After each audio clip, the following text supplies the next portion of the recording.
I guess it's fair to say that big things have been expected of Dylan Frittelli. He's now delivering. Time to get to know the 27-year-old from Joburg a little better. I was born and raised in South Africa, spent all my life until I was 18 and then moved over to play some college golf in the States at the University of Texas in Austin. My senior year I made the putt to win the national championship, so it was a really cool experience over there, and I actually make Austin my home for half of the year and Johannesburg the other half, so it's a place that's very close to my heart and basically split my time now between the two. No regrets, a wise career move. It was a decision I made probably early on in high school just to get a college degree. I saw many golfers turning pro at 18 and they might not be mature enough or ready for golfing around the world, so I figured, hey, let me get a degree as a backup in case golf doesn't work out, and I really enjoyed my time over at Texas. It was the best decision I could have made, honestly.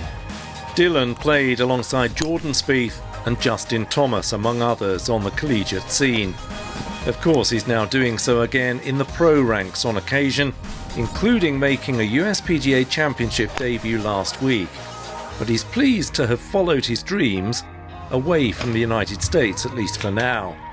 He's seen his career progress on his return home to the Sunshine Tour and when travelling further afield, courtesy of the European Tour.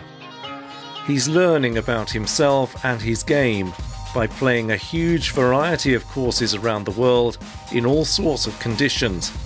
And the way that standards and prize monies have improved are a further plus point in aiding his development.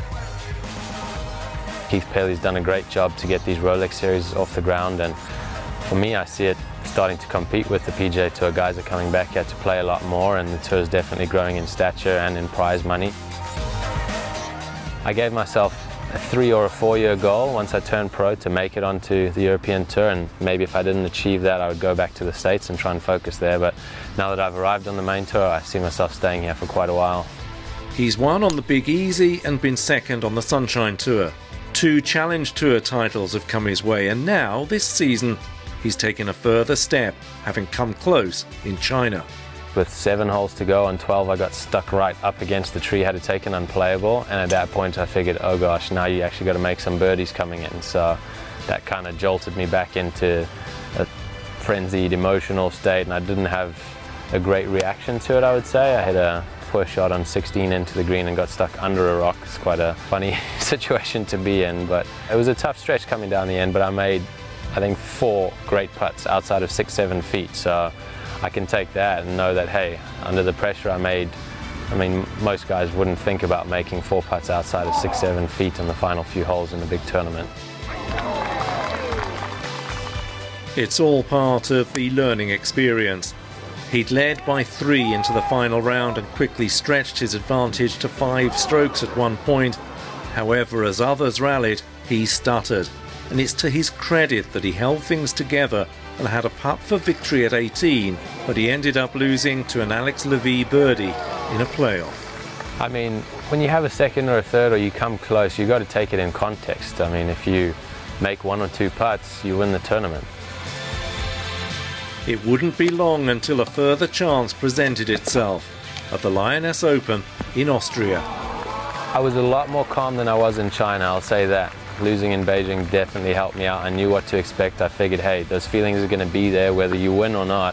Those feelings are not there to inhibit you. They just are what they are. So it's how you handle those feelings and those emotions as to how well you're going to do. So I calmed myself down pretty well those last few holes, and 17 I had an amazing chip shot and up and down.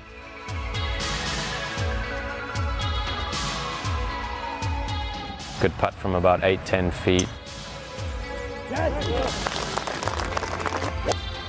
On 18 I hit a great 7-iron to the middle of the green, which basically secured the title. And I mean, the realization really came when I lagged it up from 15 feet. I had a 1.5 foot left. As soon as I made it, obviously elation, great emotions, and probably an hour later it was, okay, that's done, what are we working on next? So I want to push on. The race to Dubai is obviously a huge thing for me, try and move up the rankings now. I'm in the top 20 now. If I can play well through the Rolex events and move into the top 10, then possibly be in contention coming down to the DP World Championships.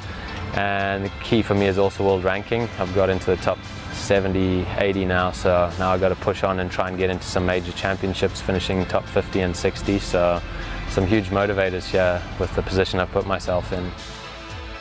Recent results have been a little less favourable, but he's sitting just outside the top 30 on the race to Dubai. He's 84th on the world ranking, and Dylan Frittelli is taking things in his stride. He surely has a bright future.